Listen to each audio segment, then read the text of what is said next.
Hey, welcome to a new podcast, AI and the Humans in the Loop. We are going to be exploring how people who don't come from traditional developer or software engineering backgrounds are approaching this general purpose technology with a beginner's mindset and more or less making magic. And I could not be more thrilled to have my first guest. He was a guest on the other AGI podcast a couple years ago, Bill Merkles. Why don't you just tell us exactly who you are and what you do, Bill, and then we'll get into, you just showed me something really cool before we got in here that I think is a great place to start. Okay, fantastic. Well, first of all, thank you, Jason. I really appreciate you giving me this opportunity. This has been such an exciting journey for me. To give a little bit of background, yeah, I'm a VP of sales and marketing at a medical equipment manufacturing company. But behind that, no real technical background, I'll say it that way. I might have had a basic computer 101 back in high school or something like that, but have never typed a line of code. If somebody would have said, hey, go ahead and open a terminal a year ago, didn't really know what that meant. So from a technical standpoint, didn't grow up just tinkering with computers all my life or anything like that. Did you have those buddies in high school Oh yeah. that had like the Commodore 64 Oh and yeah. wanted Yeah. to show you how they were hacking stuff, and you're like, whatever, dude, Yeah. let's go play a game of football or drink a beer or something? That was it right there. In a nutshell, literally. And I do have a buddy who, and we'll touch on it. The difference, even though potentially people like me and you that maybe get introduced to this get really excited and dive in, and we can end up doing some amazing things. I will say, people that do have that background that have been building within computer from a technical side, whether it's hardware or software, they have like superpowers. I mean, I feel like really that I've been able to uplift my skill set. But when I see, for instance, like the founder, president of our company, he was at Bell Labs. He's a biomedical engineer and a software engineer. I mean, you're talking somebody who one of his software teams helped build the networking around the first bomb detection system for luggage at the airport, like luggage that once it goes behind the scenes. And his team had to put together real-time communication to communicate from every airport to Langley so that if they got, the density of materials going through that scanner, it would alert, those who needed to be alerted. So you're talking somebody with crazy computer skills. You arm him with Well, this stuff. Wow, yeah, look out. But I'm going to I'm on his interrupt you every tails. once in a while because you're touching on some of the premises. I want to yes and on that. Like, I think those people have super potential. Hmm. But again, one of my favorite sayings is from Suzuki Roshi. In the beginner's mind, the possibilities are limitless. In the expert's mind, they are finite. I have also come across a lot of people, CTOs, CIOs, developers who kind of stunt themselves because they're trying to do things the old-fashioned way, and they don't have enough exploration, type of let's just see what the hell this technology can Right. do mindset. But you're right, the ones that are actually diving into it, they're unstoppable and they can scale things that I couldn't even begin to scale. So Yeah. yeah, that's a great point. And go on, man. So when did you get it? Did you hit like OpenAI when it first launched, November 30th, 2022, or were you a little About bit later? a little later. I'd say a year later. It was the next fall in 2023. I just came across. I can't remember. I want to say it was Facebook actually. And it was, it had started to get that ChatGPT got pretty popular. My friends were talking about it. They were making little songs or doing, goofy stuff like that. And I came Yeah. across a course being offered in Vegas. It was like a 3-day seminar, and it was how to utilize this technology for business application versus just the fun chatbot stuff. And I saw that on a Monday. I had booked my ticket and was on a plane on Wednesday to go to that. And that was really my first introduction. And from that point on, I was just like, the world is going to change. I mean, we did a little exercise in that. Now, again, this was ChatGPT. I want to say 3.5. Don't totally hold me on that, but I definitely before 4. I can't remember if it's 3 or 3.5. But we did a quick exercise in that little seminar, and the speaker says, "Hey, we're going to go ahead and show you how you can take an idea outline it, script it into like an ebook. Think of like a 150-page ebook, nothing enormous, and to the point of like a self-published thing. And he took ideas from the crowd. There was about 500 people in that seminar, and it might have been 2 hours ish kind of thing. But he took that from idea to something ready to put through Amazon self-publishing in about 2 hours. So it was like mind blown for me. I was like, and again, I'm not a writer or copywriter. I don't know exactly what all that means or what all work that would be. But there was probably 10% of the audience that was like upset, like physically upset, viscerally upset. A couple of women literally like crying. And the instructor's like, what is going on? What is happening right now? And he asked this one person in the audience, do you mind, ma'am, what's wrong? Like, what's going on? And she goes, I've been I can't remember if she's a copywriter or editor, something like that. And she goes, you just showed me that I'm no longer useless, or I'm no longer going to be useful. I'm going to be replaced. And I'll tell you what, the guy had the best, like, instant response, very calm and everything. He says, hey, you have to look at something. What this is going to do is there may be some people that you are correct about, but what happens to you if you embrace a technology like this and all of a sudden your capabilities expand? So AI is not going to replace you, but maybe somebody who's using AI will. And you're in this audience right now. There's 99.5% of people out there really have no idea what this stuff even is yet. And calm down the crowd, but there was people like upset, and by the end of it, And it everybody had persists. pulled it up, but it It was persists to this day, right? Like, yeah. if you take a public poll, AI is less popular than ICE, or right on line with ICE. And Yeah, and makes no I just want to sense. double click on that because I heard an engineer on X that I just loved what he said. I don't think he was a software engineer, just an engineering guy. He said, "Listen, my job as an engineer is always to figure out how to work myself out of a job." And I think if you have that mindset Yeah, of like then you're always going to move up in a company, right? If I can automate my job, then they're going to go, wow, that was valuable. Like, why don't you come figure out how to automate the next level up and the right, next level up right, and the next level up? And so it's that whole lean in rather than run away from in fear. right. Well, I just think the genie's out of the bottle, and at this point, the opportunities now. Maybe is it unfair? Do I see people that spent their whole life in a career studying, school, university, everything, and now all of a sudden you have somebody like myself that has no business building any kind of software platform or anything like that? And then I will say, to touch back on what you said about people that are very, very experienced and sometimes they're pushing back. Our founder was like that at first. I kept telling him, hey, you been checking out this AI? And he would poo-poo it. Oh, my God, it's crap. And he had checked it a couple years ago, and its coding was pretty weak back then. But literally about 4 or 5 months ago, I took him a project that I worked on, and he was looking at it kind of cross-eyed because I'm sitting there at my desk, and I'm hooked up to something with live electrodes, and this game is being controlled. And he's like, what do you got going on there? I go, oh, well, I coded up this game, and, it's taking the input from our device, and via you meet criteria and thresholds and certain things in the game happen. And he looked at me kind of cross-eyed like, well, who did it? And I go, what do you mean who did it? I go, I did it. And he goes, no. He's like, no, who coded it for you? Who built it? How are you communicating from our device to the computer? And I said, oh, I built a WebSocket with a Pi bridge. And he's like, no, but who did it for you? And I'm like, Claude, you know, and he's like, who's Claude? And I'm like, oh, okay.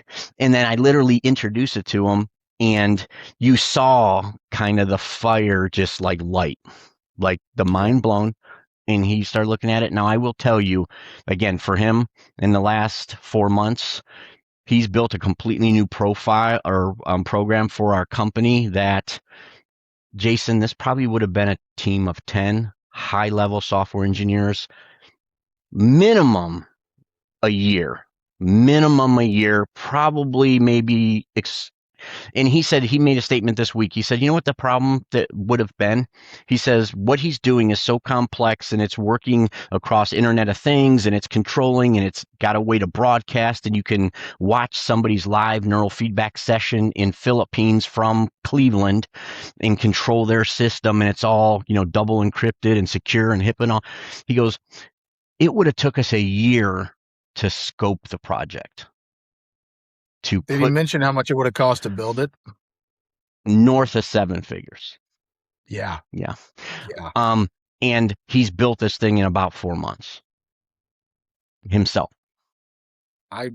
Yeah, there are people who won't believe that. I completely believe it. Everything changed back in November of last year. So I did dive into 3.5 right when it launched. And it was because I have a marketing background like you do. And I was skeptical. I was like, this damn thing can't write. And I was impressed, actually, for a machine. It actually did write fairly well. But, Replit came out not long after that and Lovable. And as a no-coder, I spent like one Saturday, about 8 hours of a Saturday, trying to build an app. And I was like, this is just like, this is not a good use of my time. Like it wasn't ready yet.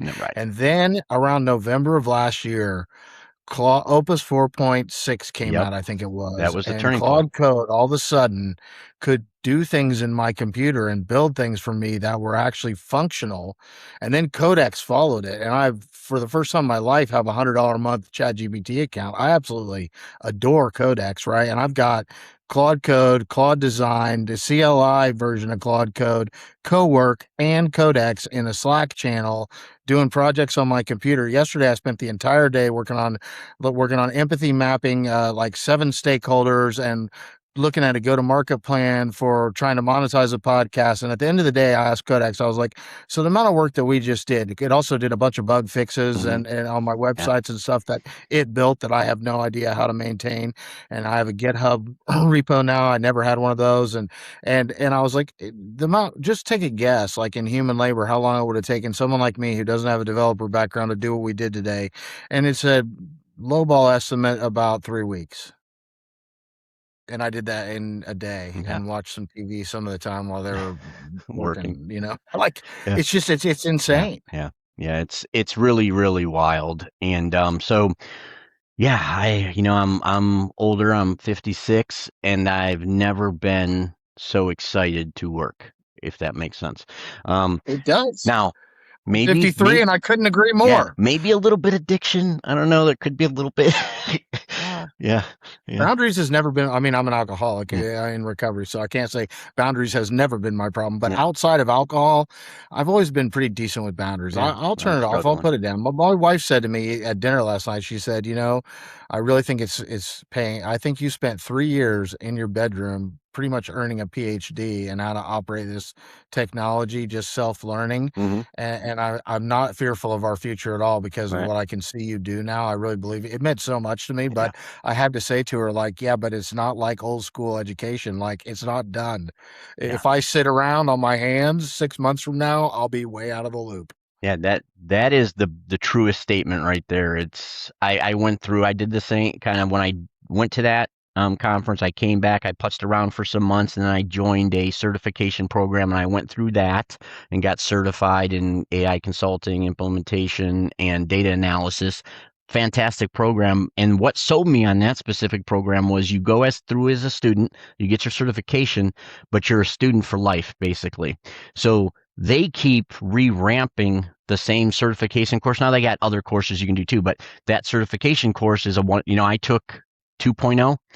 Well, now they're on 4.0, but I can jump in at any time. And now all of a sudden, those lessons that I learned now are, agentic harnesses. It's, loops and graphs and utilizing the new, slash terms and things like that, which didn't exist when I went through it. And if I wasn't still looking at it, I wouldn't know what the hell's, or maybe you still know kind of sort of what's going on, but you don't know, like you just mentioned, the voice stuff. I haven't played with that.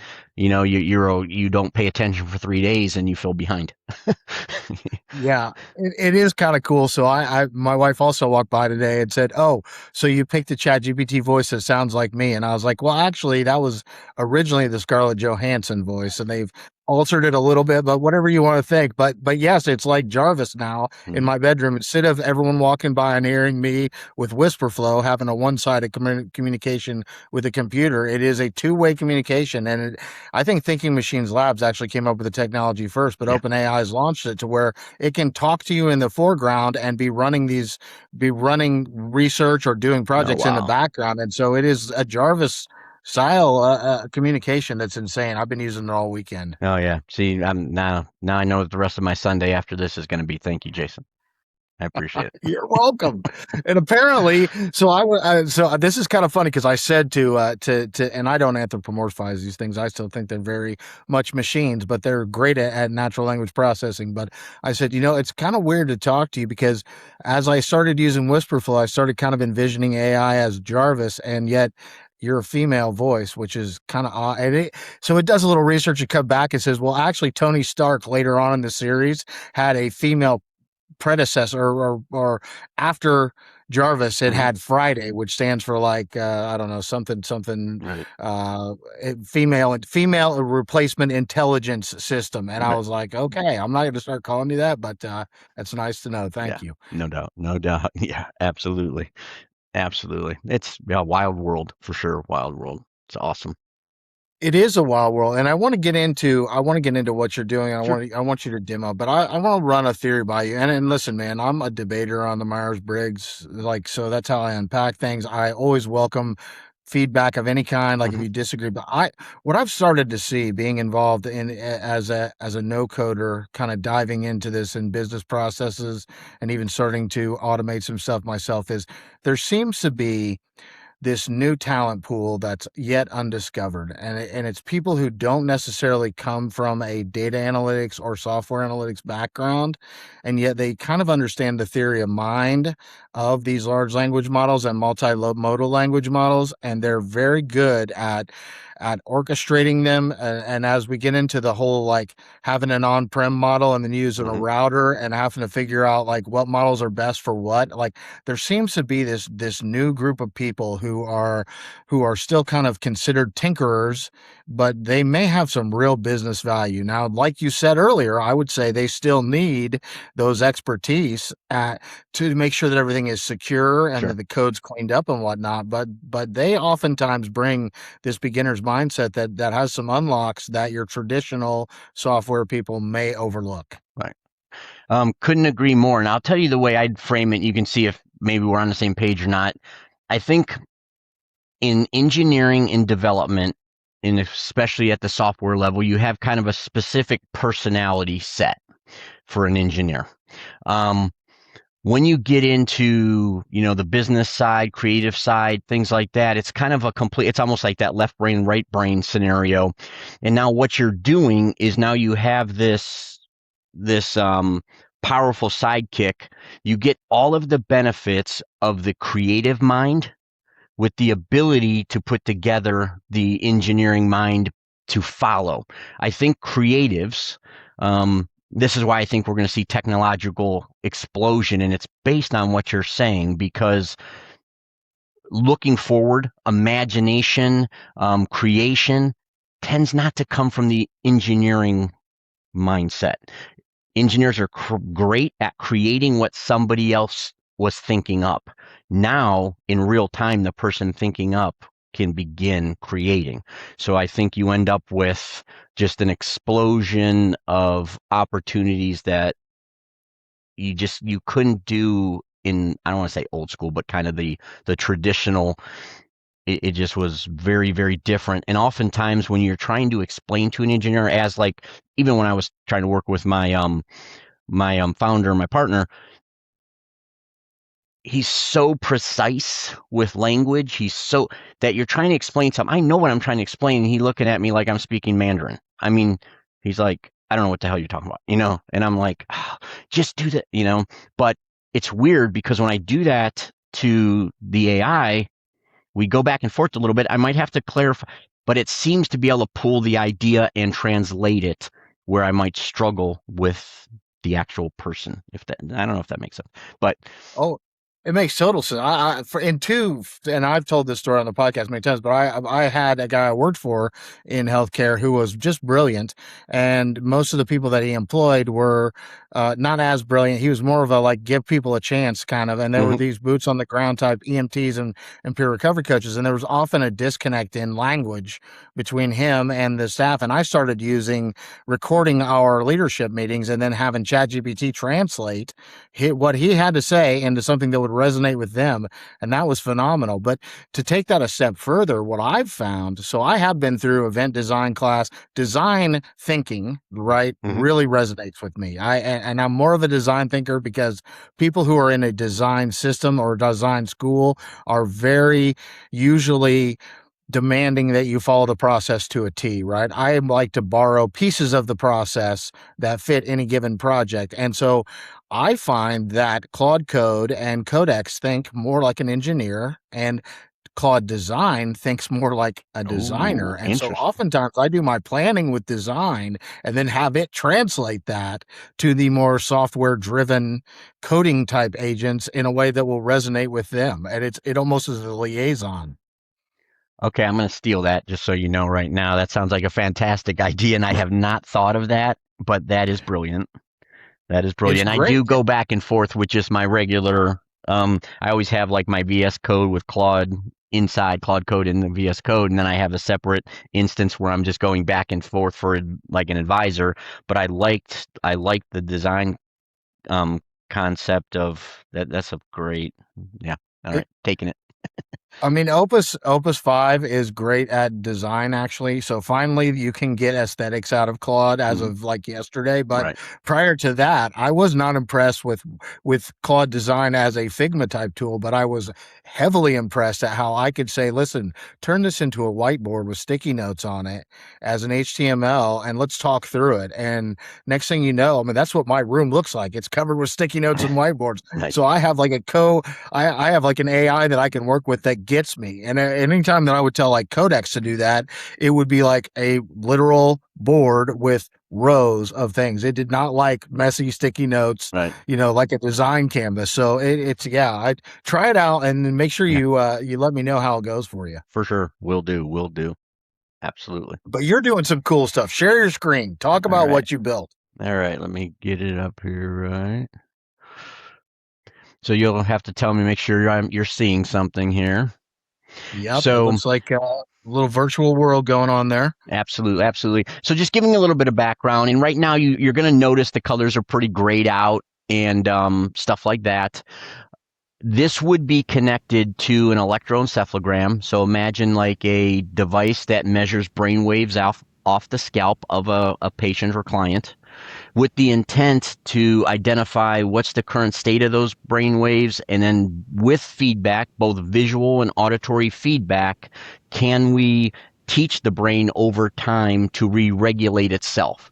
So if you should notice right now, colors are kind of getting brighter, the yogi's floating up, things like that's going on. I'm going to pop this breath pacer on here. You're going to see a little ring that's kind of going out and going in. Now, this is a simulation right now. I do not have actual electrodes on my head, but I should have thought about that, and I could have actually been all geared up as EEG. It would have been kind of funny. But what's interesting is this little game.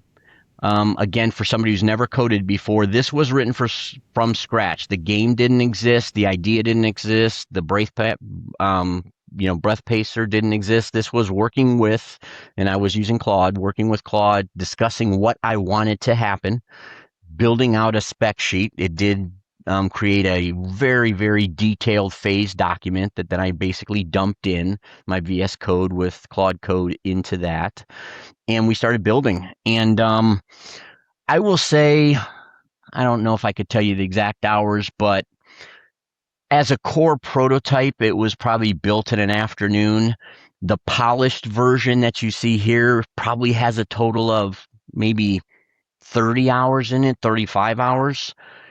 But to give you an idea, I've been in this field now 26 years, and we had a couple very, very simple games. So the concept of how to make these things connect was kind of there, but I had no clue. I did this kind of on the side. I mean, part of work, but without guidance, because I wanted to see, one, could I do it? Could it be done? What is the capability of the tools now?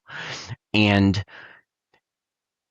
the system itself taught me, okay, we're going to build a WebSocket. We're going to build a Pi bridge so that we can connect your hardware and software to this external game and then pull from it's a shared memory. DLL is where it's actually pulled. And again, all of these terms, uh, 6 months ago, no clue. Didn't know what they were, didn't know, how you would connect them, didn't. But the neat thing is being able to get an SDK, drop it into Claude, being able to give a concept, an idea, dropping it in there. Its ability to then take that information and build the connectors needed to all of a sudden communicate with a third-party platform or external data set. It's just so empowering.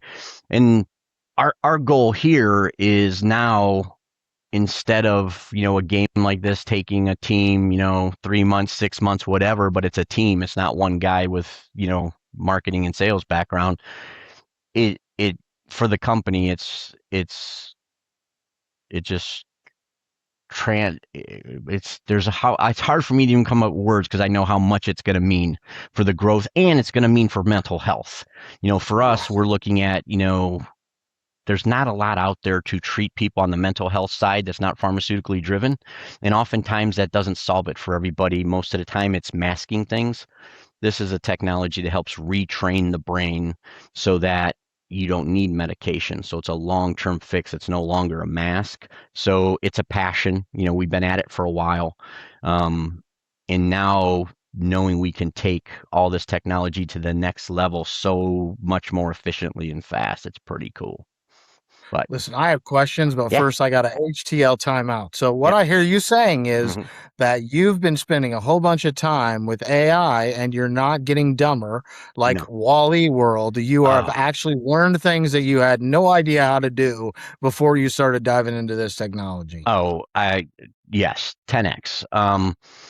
Now I will tell you, my wife, even though 1,000 times supportive, is like, hey, don't burn yourself out, because I am so into it, and the learning curve has been so fantastic and rewarding. I mean, to learn something and then be able to see the fruits of your labor, basically, is so empowering. It's now, am I up sometimes till midnight and then, waking up at 4:30 to jump back on yeah, that's happened. But I have no idea what you're talking yeah, about. but that being said, it's again to know that, what, however many years I am left on this planet, I am going to be able to continue to contribute and, potentially change, thousands, hundreds of thousands, maybe millions of people's lives by learning a technology that, to me, is like a blessing. I know a lot of people are concerned of, what does the everything look like, but I think if we focus on everything it can unlock, I mean, if it can do stuff this simple, that, figuring out how to efficiently, desalinate water or increase energy abundance and things like that, I mean, we're 5 to 10 years from now.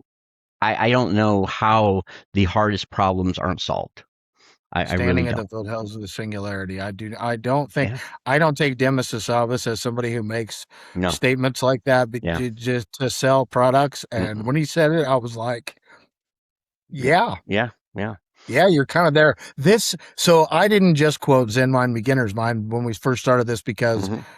because I came across the quote. I've been studying Buddhism since I was 14 years old. So Yeah. when I see this, I think it would be so interesting to put this on and see the difference in your brain waves between seated breathwork meditation, Hmm. walking meditation, Hmm. and like a mindfulness exercise of chopping vegetables. Yeah.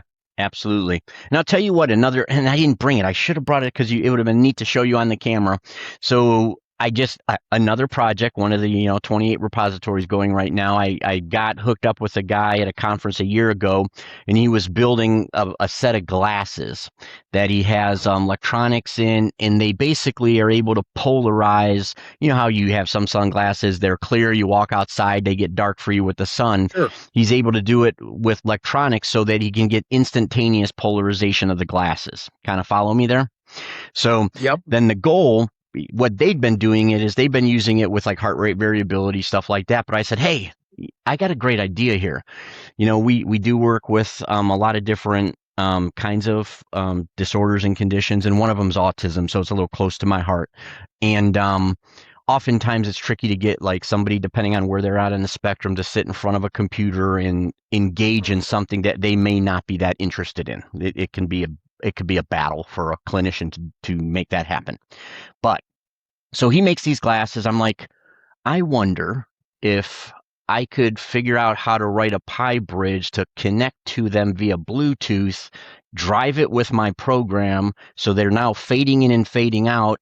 We can pull the therapy away from the computer. They can just wear the glasses and they can sit there and play Legos, or they could draw, or they Could you can. build EMDR into that as well? Well, we've done some VR stuff in the past. What's tricky with VR, and especially with that Oh, no, sorry. population, is you end up with about at least 50% that can't handle the vertigo side of things. So I think there's a place for VR. I think it might. Given, but actually, what I said was EMDR. Oh, Like I EMDR. I'm could sorry. argue, Yeah, like, absolutely. could you build in that type of therapy into the glasses to where they're actually rewiring their brains in a positive way to help with focus or reduce outside noise that's 100%. causing neural networks to fire off in ways that a normal human brain doesn't? Yeah. So what we do to, I'll say, mimic EMDR is we have a very low intensity magnetic stimulation. It uses PEMF, but very, very low. We're talking, think of like 1,000 milligauss, less than basically what you would get from the cell phone up to your ear. But you're sending specific information at a specific time. So imagining then having coils, small little coils, that then basically do a tapping mechanism left and right hemisphere for the desynchronization, the same thing that you do with EMDR. Uh-huh. And you do that simultaneously that you're hooked up, your brainwaves are being read. And for instance, that child, or now they could be doing it on a computer with all kinds of different visual and auditory feedback. But my goal was let's get it away from the computer and put them on the floor with a puzzle, or put them on the floor with whatever they're engaged with. So whatever their focus can be held with, you now can help shape that brain in that optimal space. Because again, autistic children and stuff, when they don't want to do something, it's a battle. They're not going to do it. But to the EMDR thing, absolutely, like digital tapping or magnetic tapping basically now puts that brain in that desensitization. So whether you're working with trauma or you're working with just some other different disorders, it's a fantastic tool. Again, Hey, all well, you just hitting. said Mm-hmm. huge unlock in education as well, right? And I'm Oh, not even yeah. going to use education example, but growing up, like I have a great relationship with my father now. I did not as a kid, and I Mm-hmm. think this is a dad thing because I find myself doing it as well. But like if what he was into, he would do with me. Mm-hmm. What he wasn't into, he wouldn't do with me. Mm-hmm. And I was the kind of stubborn asshole of a kid that I wanted to do what I wanted to do. So that just meant we didn't do a lot together, right? Right. But Mm-hmm. the thing is, like kids are the way in classroom. It's not just kids that suffer with autism or some other mental disability, but Mm-hmm. if you can approach a subject matter based on their interest, you have a lot better chance of 100%. actually educating them. And AI is such an unlock for that. Huge. Yeah, I'm actually surprised that, and I don't know where the pushback or the holdup is coming, that in the education space that it hasn't just absolutely exploded. I'm actually a little surprised. I thought Well, that you would have guys have been the been ahead of the first place. curve in the Midwest. Hmm? I mean, Yeah. you had the first. Ohio State had the first cross campus adoption, and Birmingham University Hmm. had the first healthcare plus AI, public service plus AI. So I have to ask, have you been to the to MAICON yet? I know that's a big No. Ohio. That guy, I Yeah. don't know. He has to tell everyone he's a CEO too much for me. But other than Right. that, they do share some pretty good information. And I know MAICON is absolutely enormous. So Ohio is definitely, you guys are on the cutting edge in the Midwest as far as adoption. Yeah, I hope we stay there. I'll be honest with you. I hope we stay here. I'm a little concerned with obviously we were kind of, I don't want to say first to the table, but maybe towards the front of the line with the data centers and things like that. But now all of a sudden you're getting such a huge information missing. I feel, let me say that's my opinion, misinformation, propaganda out there that now they're starting to put pauses on things. I'm like, what are you doing? And it's so it to me it's pretty sad. It's like don't do this to our kids. Don't do this to the population of Ohio just for you think you're getting a vote today, but you're going to put us behind. Yeah, I agree. It's I think terrible. that it's indicative of the polarization in Hmm. politics that we have across the United States. Like Yeah. I have said, I mean, we had a presentation here and the girl from Google was there. And of course I wouldn't ask this like out loud, but Right.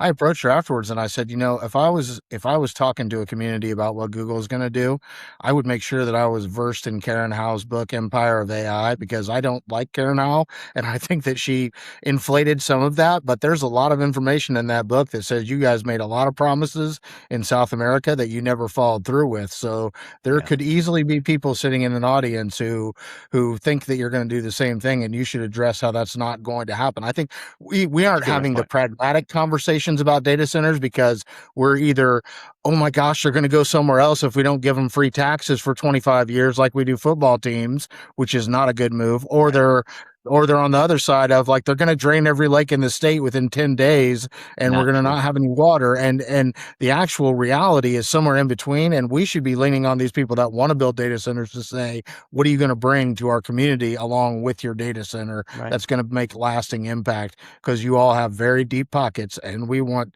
to be the recipients of some of that if we're going to let you build this data center here. Right. Agreed. Agreed. And that's why I think it's coming to the table, finding out the solutions, but getting at least if you're building a new data center today, the way I understand it, maybe I'm there, I don't have all my facts, but the myth of the water usage is greatly over exaggerated. Most all the systems that I've seen that are going in the last 12 months are complete sealed systems, so you do have an initial fill, but they're 1/10 what your local golf course uses. They use about the same as Yeah. a restaurant Yeah. So I mean, come on, annually. that's not a reason to then, and you can say that maybe all the jobs aren't long term permanent, but what it does for the initial trades and the build out, and even the small, like you don't think about it, but like the small electrician, the small HV, I mean, those facilities are fairly complex, and there's a lot of local, you know, uptick for the economies and just shutting it down to shut it down. Now, again, I know that everybody says about the power thing, but even those, most of them that I'm aware of are bringing some of their own power.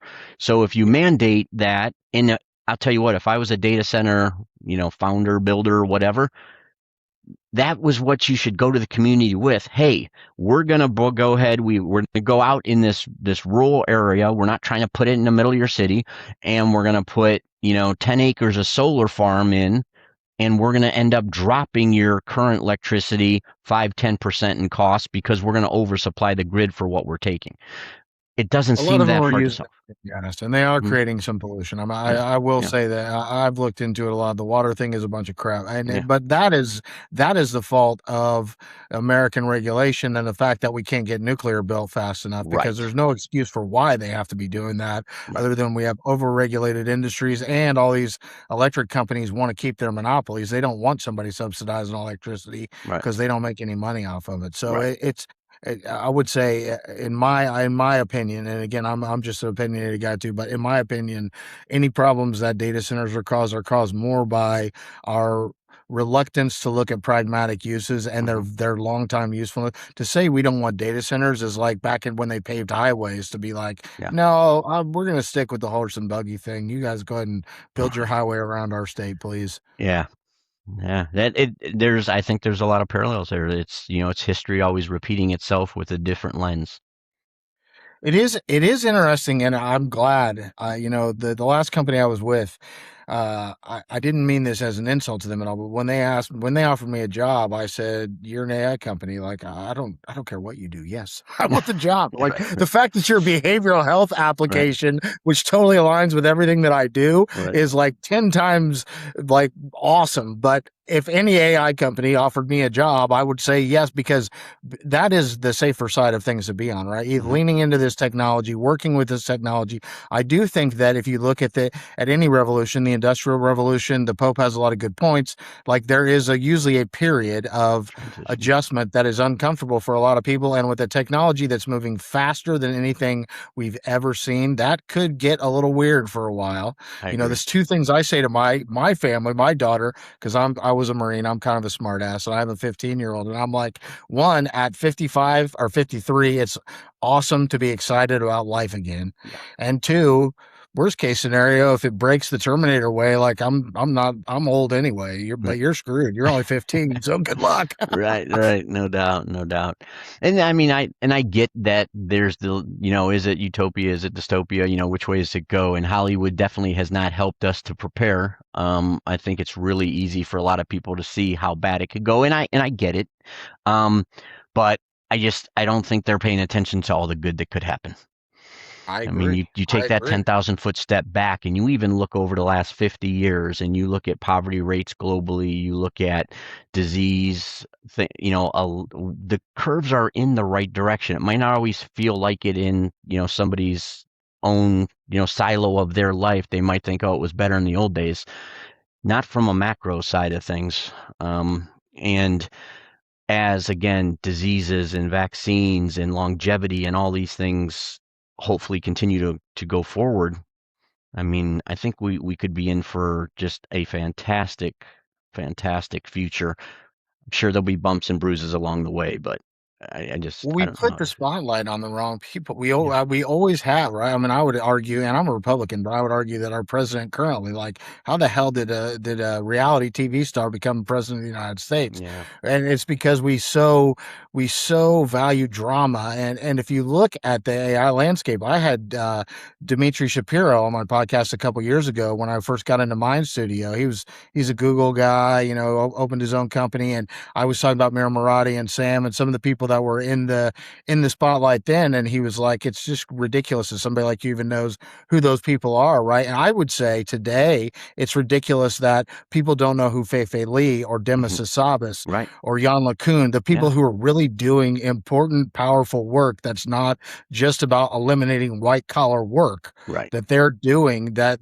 may unlock a future of true abundance for yeah, us all, yeah, but nobody knows who the hell that is unless they're really deep right. in AI and AI podcasting and things like that. Yeah, absolutely. And even our first time I was on your podcast before, I had kind of started diving into that and starting to know some of the names and a lot of those, and now doing the hour of podcast or YouTube every morning when I get up and seeing, obviously I would say the one I think I do respect the most is Demis. Yes, me too. Watching, Me I too. try to watch every interview. I've read the recent book, and I don't know, just seems like just a fantastic human. That's the only way I can He's put it. phenomenal. Yeah, fantastic human. And I know people are giving Dario a real hard time, and maybe there's a little bit of fear mongering in there, but I still feel the intent is there. I think him and his sister both have the right intent, maybe not going about it the perfect way, but I don't know. I do think the majority of these leaders, because they didn't grow up, the business guy, they were the Yeah. technical. I think they are learning the ropes as they go, and maybe there's some misspeaks and missteps and things along the way. But I do truly believe that the majority of them all want the positive outlook. I mean, it's their. I do think safety is important to them. I do think, I know profit is, which I'll be honest with you, I am scared for both of them, both of the main big companies right now. Um, I think that's a big eye opener with Kimmy K3 and things like that. That this I will say this, I think everybody always overreaches and goes, "Oh my God, it pulled right up next to Fable 5." I'm like, not quite. I don't think so. When you start using it or you start playing with it, it's like, it's great. It's better than anything we had last year, but I also am pretty confident that all those labs probably have 2 or 3 models in the back closet that they're either building or testing that are probably going to blow our minds that much more, next month, 3 months, 6 months. I I think don't disagree, and I think it's Microsoft is proof that big business will pay for foundation models that are managed by the company that manages them. Mhm. I do think that the Chinese approach of having soft influence around the world by Yeah, subsidizing their labs and releasing everything open source is could be a checkmate eventually. I mean, it's a pretty strong move. really. We're either going to have to adjust capitalism or we're going to have to figure out a different way to approach that because I was 100% with. Okay, I'll tell you what I was wrong about and what I was right about. I was totally wrong about Apple. I thought they were going to go out of business. Sticking with hardware and letting everybody else build the software was a Yeah. brilliant move, and I was totally wrong. However, I was also 100% with Jensen. If you cut off the Chinese, Huawei will catch up. They will figure out how to build chips just as good as Nvidia's, and you're just expediting Motivation. their invention, and Yeah. that's what ended up happening. Yeah. And that was not a good move on our Yeah. part, I don't think. Totally agree. Totally And agree. I love Elon. Elon figured out being a hyperscaler was better than being a foundation builder. Like, never count him out. He's a Yeah. little out there sometimes, but man, that dude, he knows how to pivot in toward the future. Well, what's interesting is I literally heard some of the people that I really respect. I really respect Alex Wisner Gross, AWG from the Moonshots. I Oh think the yeah. guy is actually like, walking brilliance. And, a couple months back, he was saying, and this was when Elon ended up leasing out Colossus 1, I Uh-huh. think, to Anthropic. And he's like, well, it's because, Grok is kind of on life support. And then Elon tweeted something to the effect of "I will never give up" or something like that. And then fast forward a month and a half later, then Grok 4.5s. It might not be top, but it's in the fight. Like it's right Yeah. back into the They actual. bought Cursor. Yeah. Well. They have all that code to train Yeah. on. I mean, Yeah. he is Brilliant not. move. Brilliant And I move. love AWG. I love moonshots. When Mm, people think that Elon is like on a time scale all of his own, I'm like, oh no, he's not. Listen to moonshots. yeah. All those guys Yeah. think that a baby that's going to live 1,000 years has already been born, and Yeah. we're going to have a Dyson sphere in 3 years and data centers. Like, I think all that stuff is amazing. I don't agree with their timelines, Right. either Elon's or theirs, but Yeah. it is awesome to listen to them dream about what is really possible. Well, And I will say if you do a little bit of deep dive into Alex, a lot of that stuff, like yeah, the timeline and the dream, but this is not somebody just reciting Accelerando here. I mean, the companies that he's invested in and behind, and some of the technology already starting to take shape. Uploading the fruit flies, neural net, and things like. I'm not so sure. I mean, I do think that for sure the timeline's off, which it always is, right? But a decade. Think of right now what's changed in the last 2 years. yeah. What does 10 look like? Yeah, I don't disagree at all. Yeah.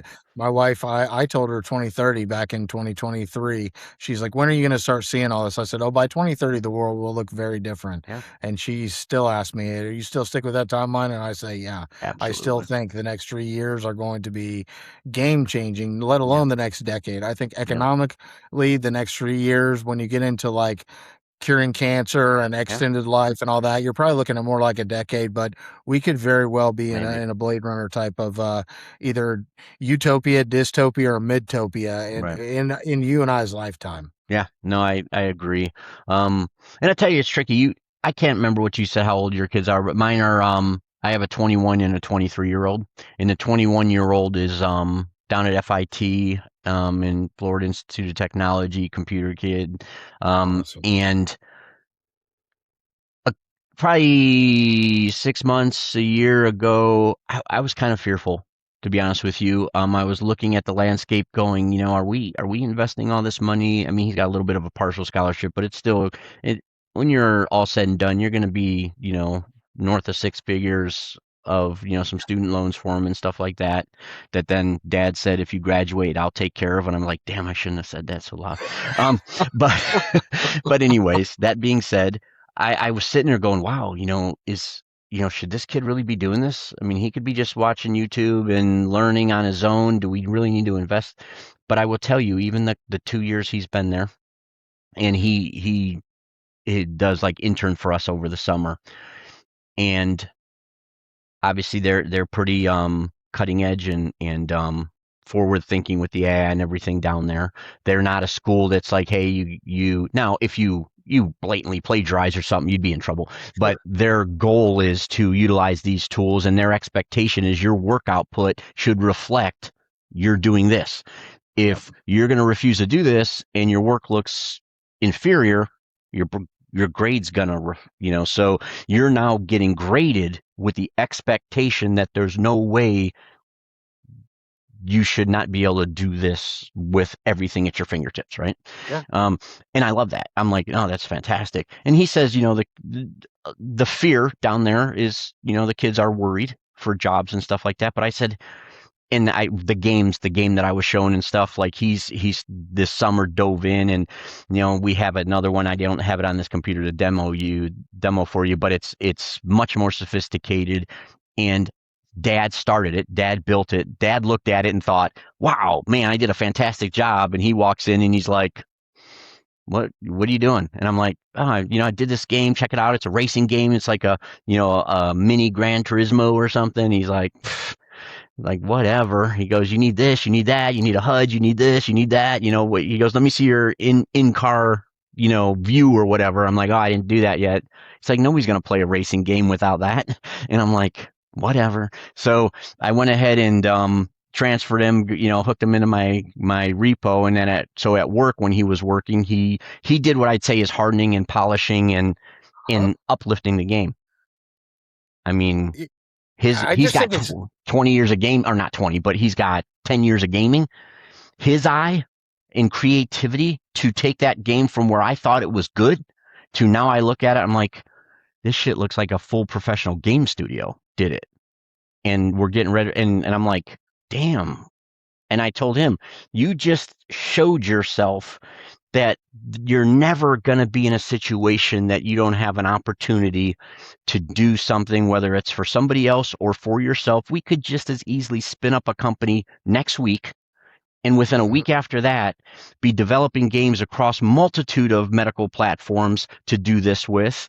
And you could be building a game a month, and within a couple years, you easily have multiple six-figure job.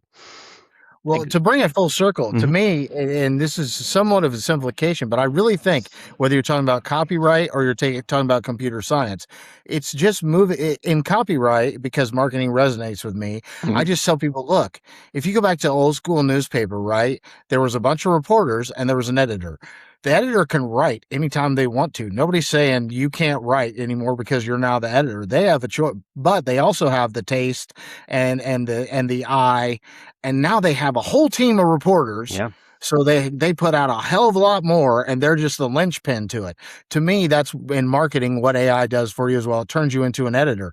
I Yep. think in computer science, it's not so different. You now have all these tools, but you still have to understand which tools need to be leveraged where. Like, Mm-hmm. I don't understand convolutional neural networks and machine learning, and like a lot of those things have to be put together, Right. especially in regulated industries, in order to leverage large language models as a component of things. But if you truly understand computer science, like you just became an editor instead Right. of just a reporter. Yeah. And you have a team of 100 people under you, 100 agents Yeah. under you. I mean, Yes. more if you want, but yeah, I told him, I go, I am so jealous. I would love to be Yeah. where you are right now at 21 years old, walking into this capability. There's no reason that you should not be able to take your knowledge and translate it into an absolute rewarding and satisfying career. I mean, have just an inkling of entrepreneurship and you're off to the races. I could not agree more. Yeah. We could start to wrap it up. That's such a positive message. I'm glad I brought you on here today Mhm. because we nerded out a little bit, but what we Yeah, really talked about is having the mindset of the possibilities. What are the possibilities endless. that this unlocks instead of just walking fearfully toward? Because I do think, if you look, it's often used, the ice industry. Almost every company that cut ice out of lakes before refrigeration was invented went completely out of business because none of them pivoted to Right, refrigeration, right? right. And so that we are at kind of one of those pivotal times where if you insist on doing things the old-fashioned way, you may not have Hmm. a very bright future ahead. But if you pivot into the technology and say, where do my skill set, where do my passions, where does my energy Hmm. fit into this new technology, and how can I amplify it, leveraging this technology, then the possibilities are just endless. Absolutely, absolutely. And I will tell you this as this human in the loop. I mean, and being that it's kind of the big focus of your podcast, even with my employees, sitting there in trying to find, what can they utilize? Hey, what do you do every day? What are you doing repetitive? Let's look at what potential, AI automation and get them excited that this is going to help your workplace. Now, we're a small company. We only have 20 employees, so we couldn't let people go if we wanted to, to be honest Right. with you. But if all of a sudden I can even maintain, or I'll be honest with you, I think this next year we'll probably be growing. And now we might, not have 100 employees, but we might have 25.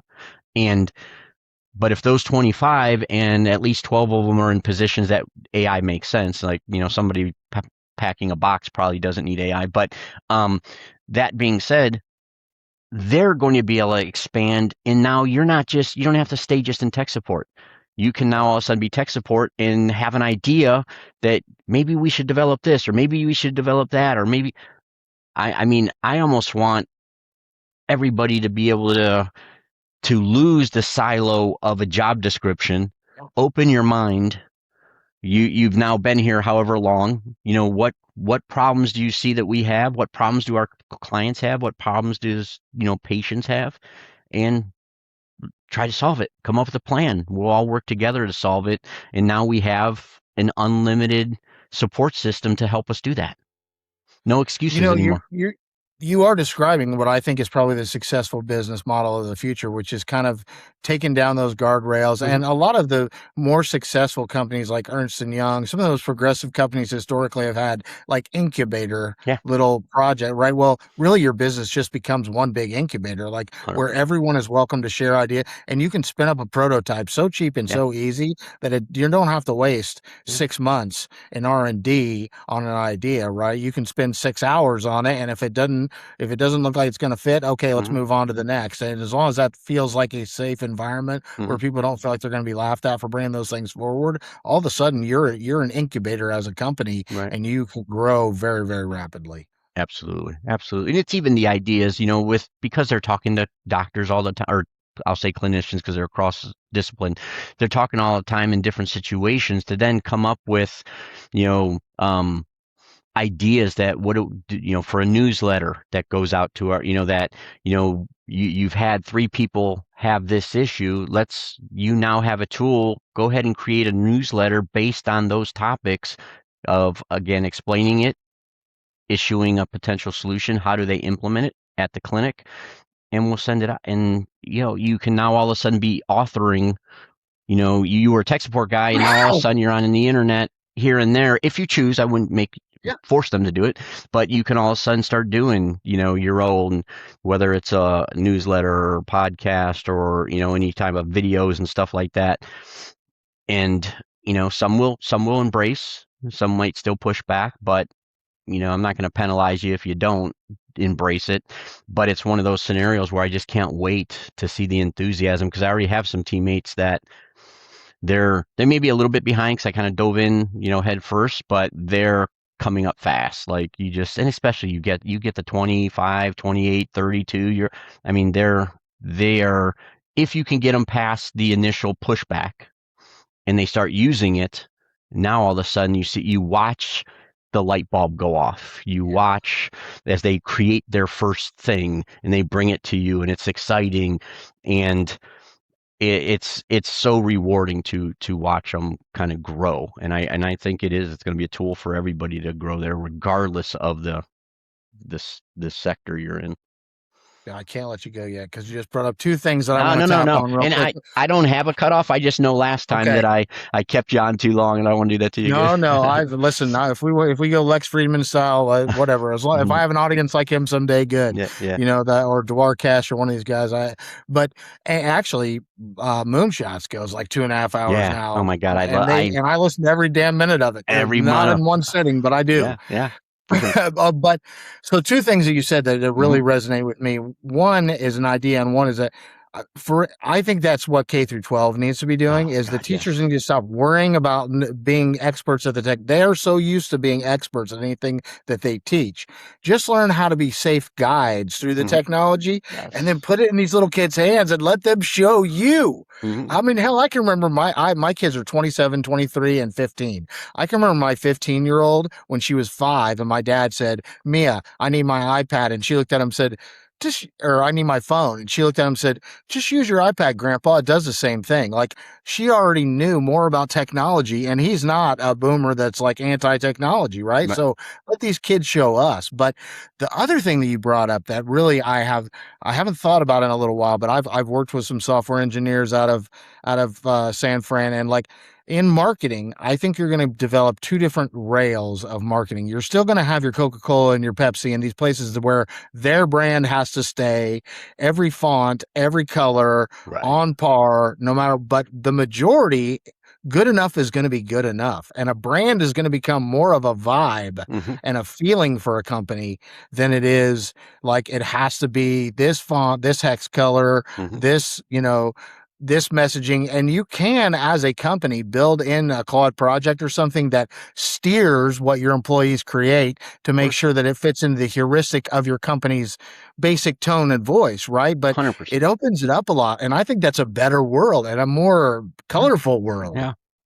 Well, we've already done that with building out, and I know you do skills and stuff too, but we build out, the brand guidelines, and a Yeah. friend of both of ours, Esar, I watch all of his, and Yeah. I'm in right now his AI agentic automation course, but the building out those skills, and then we use those across the platform within the company. So any little memo, any project outline, anything like that is already then coming. And when we're sitting in front of like our little leadership team, it's they're not showing up with something on a scratch pad that they wrote, or they're showing up with a professional, well presented project that it's hard to not take seriously, because it does just bring that unification of brand together without them having to be a high level graphic designer or something like that.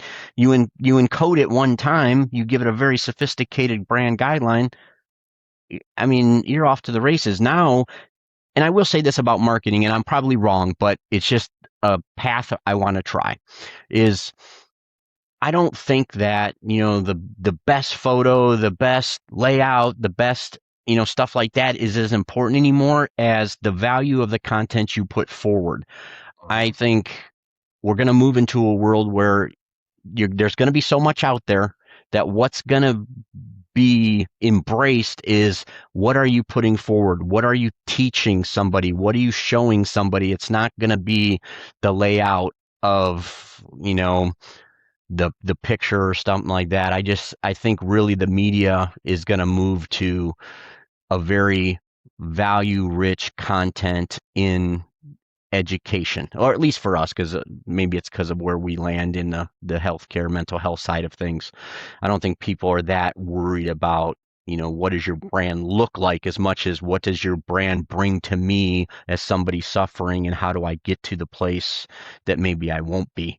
But we'll see. It's a No, I whole. would agree. I would, that would be a yes and. How can you say what you have to say in the fewest amount of words and Hmm. get that message across is going to become more and more popular, right? Because there is some value to distilling things. Not everybody wants to read a book every time they read something, Right. and so if you can distill that message, then I think it becomes like like shorts. So you might Mhm. watch a short from somebody and be like, you know what, that comedian is hilarious. I want to watch his full show, right? Watch So then more, you right? go, then you'll go take a deeper dive, which marketing has been that kind of funnel forever, but this Mm, is just kind of expediting it into written word as well. mm, But I also think on the aesthetics thing, like I almost think it's going to be that you're going to have to continuously reinvent yourself. Almost the way that we talk about how you're going to have to continuously learn. If you want to be the type of Donna Karan or like the person who's known for the pop of the look of the things that they create, that is going to have to evolve rapidly because there's mhm, going to be so much noise out there mhm. that to stand out, you're going to have to continuously pivot, and you'll probably have to use these tools to help you do that. Right. But you will find your own hybrid of your ideas and the amplification of these tools in order to create something that continuously resonates either with the same audience or with new audiences Yeah, ongoing. absolutely. Yep, I totally agree. Totally agree. And that's exciting, but it is fewer people. I mean, I will tell you, when I first got into behavioral health, I got shifted to marketing for a little while because I loved it, and I that was 10 years ago, and I said if I went back to school, I'd go back to school for marketing. That is not something I would go to school for. Accounting, Mm, marketing, there are certain things that I would definitely not go to school yeah, for. gonna I be know tough. software engineering was in that category for a minute. I'm with you. I think it has data engineering and software engineering have a long-lived future, but Yeah. there are some verticals I'm not sure I would go for anymore. Yeah, I don't think you want to be a entry level coder as your skill set. I think you Yeah. want to be an entry level orchestrator Yes. of system, Yes. you know, Systems architect. 100%. Um, and again, I think even most coders are going to have enough of the background that now the tricky thing is sometimes they don't have the creative. Sometimes Yep. they're that locked, engineering brain. So I don't know. We'll see. But I'm impressed both ways when I've seen people that really have a high skill set and the stuff they come up with, or even again myself starting and then getting a game that I think's to a place that's pretty cool, and then having my son look at it and go, you know what, I can take that and ramp that up 5x and go, okay, this is cool. It's Yeah. it's awesome. It's so I would awesome. I would say if I was running a company and I you asked me for my ideal employee, I would say they would be about one third project manager, one third designer, and one third engineer of Hmm. some type of engineering skill set and mindset Yeah. right now. Yeah. Well, one thing I didn't say, and I meant to say when I first got on here, and hopefully it's okay to say it, is congratulations on the move across career, my man. Thank I'm you. I'm a little jealous, I'll be honest with you, even though I'm a partner, but I'm a partner of three, and I'm the lowest one on that partner pie. Um, Starting something up and running your own, perfect timing.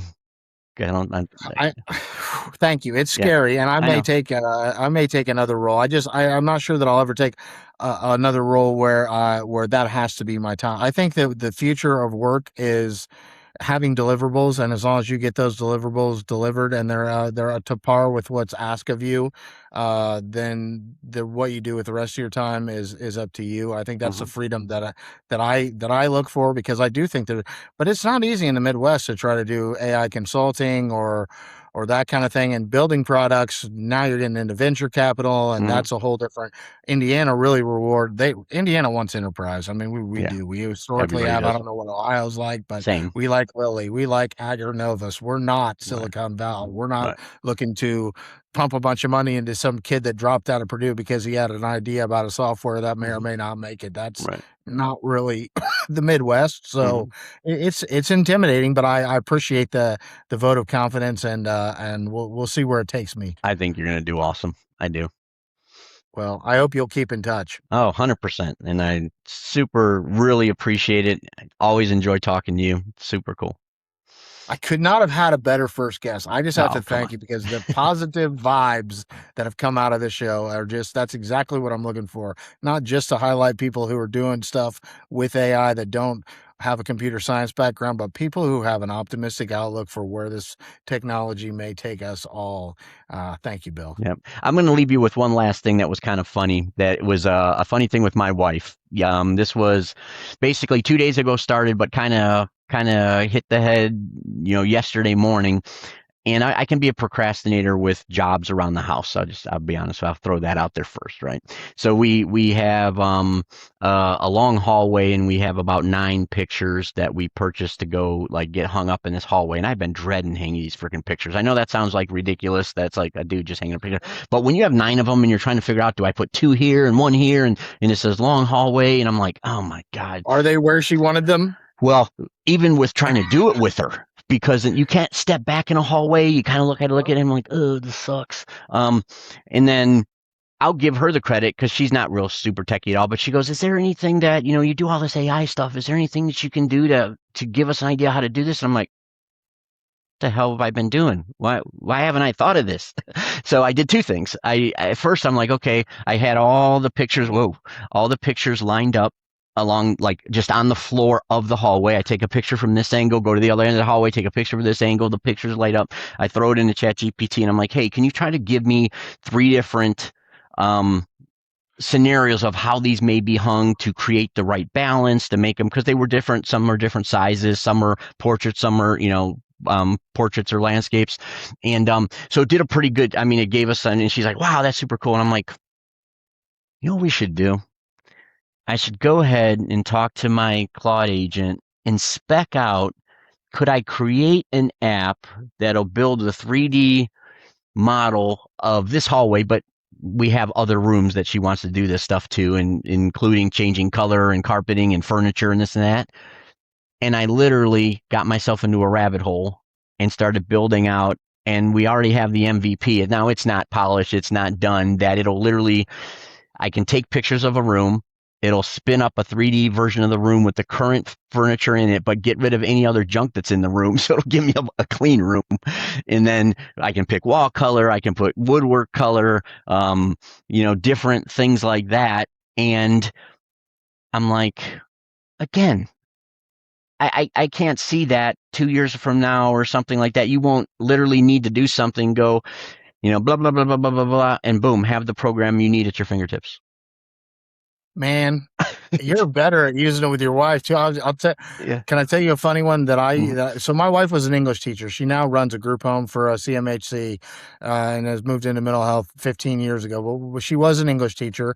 I've always fancied myself a writer, and she's always loved to critique my writing. And so one morning I decided to have, I think it was Claude, write a full newsletter article, a pretty long one for me. I just gave it the ideas, and then she was in the other room doing her makeup and everything. And I'm like, hey, can I read you this article I just wrote just to get your feel for it? And I didn't adjust it at all. I just read word for word what Claude wrote. And she starts critiquing like some of my writing the way she normally would. And I was like, holy shit. And she said, what? And I said, Claude just passed the Turing test. And she goes, I have no Awesome. idea what it means, but whatever. Right. But really, oh God, see, now you got one last thing. So No, everybody defining AGI and stuff like that. And when I hear that term, I hear artificial general intelligence, not ASI, but AGI. And I'm like, how are we not? And I know there's a little bit of a jagged intelligence out there, that sometimes there's some simple things you think it should do and it doesn't. But that being said, you could say the same thing for any human. Yep. And I don't understand at this point in time. I do think, and I think AWG said this too, that he doesn't think AGI will be a light switch moment. He thinks AGI actually happened like 4 years ago, that we're just not understanding it because all of a sudden we want to keep moving a goalpost. And I know that the Claude that I'm talking to is 100x more intelligent than me across a spectrum of things. Now, maybe I have some silo of something with experience that maybe would score higher on some test somewhere, but it has 1,000 silos that I can't score anything on. So how are we not there? So yeah, I look again. I know it's kind of just running amok here, but that aspect of the intelligence that every human, or at least in a short amount of time, the majority of humans will have access to, is very, very exciting. Because you don't know, we could have the next Einstein, the next Turing, the next whatever in a low income area somewhere that would have never, ever had the opportunity to let that brilliance shine. And because they might have access to this type of intelligence and build on an idea or something like that, again, that's where I think technology is going to take us to the positive that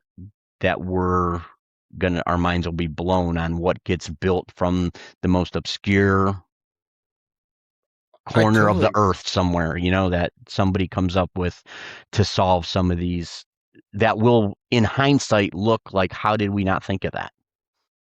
just think about how many Ben Carson was it Ben Carson, the African American gentleman that ran for president that was Yeah. a neurosurgeon that Hmm. grew up in the projects, right? Like, think of how many of those there probably are in Yeah. inner cities Yeah. that just don't have quite the drive that he has, but Right. have just as much intelligence. Yeah. And now they have a technology that will allow them to expose that. That is phenomenal. Can I Yeah. tell you one last story? Sure. Because Yeah. you reminded me of how my company got its name, Wooden Boy Industries. Hmm. So and I just love this origin story. So Claude, the reason I switched to Claude from OpenAI was because it was less sycophantic. It was Sure. just it went through this little phase where it kept telling people to go to bed, and then it was during that phase, right? Right. But I had this idea late at night one night, like 2 o'clock in the morning after I'd done a bunch of work, and I was laying there thinking, what if you pre-trained a model on nothing but the best of humanity? If you could get Yeah. a hold of enough data on the best of humanity, and then you post-trained it, you fine-tuned it on reality so that it had like a good base, but understood it wasn't naive, right? And Hmm. so I wake up and I'm like, that's just $1 billion idea. So I was so proud of myself, and so I regurgitate this to Claude, and Claude goes, Jason, you don't have access to the kind of money it takes to start a foundation model company, nor do you have a PhD in AI. So why don't you just go to sleep and let's work on something that you actually could accomplish tomorrow morning? Oh And my I was like, God. That's awesome. That is awesome. That is and awesome. I said, "Well, thanks, Geppetto." Right. And it was like, "What?" And I was like, "Yeah, you sound like Pinocchio's like owner, like telling him that he should value himself as a real boy." And then I went back and watched Pinocchio and like the Blue Fairy, which I think I'm going to call it a sprite because I don't like the word fairy. Hmm. Maybe that's just too masculine of it was a marine, but like the Blue Fairy, like actually granted Pinocchio an opportunity to become a real boy. And that's what I really see AI Yeah. as being, as is that blue fairy in the Yeah. world that can take Yeah. all of the wooden boys and girls who have dreams and give them a chance to be a real 100%. boy or girl. 100%. I mean, again, yes, there might still be, some limitations, like you say, resources and stuff like that, but the point from the idea and moving forward, I think we're just going to see an explosion of it. I really do. I think you're already kind of starting to, and you're seeing, people just create amazing things. Well, I'm glad I have friends like you I can share the ride with. Yeah, no doubt. Yeah, again, some of my friends are like, dude, what has happened to you? I'm like, Mhm. hey, you got to jump on board, bro. I don't know what to tell you. Thank you. You are welcome, and anytime. I love it. Really enjoy it.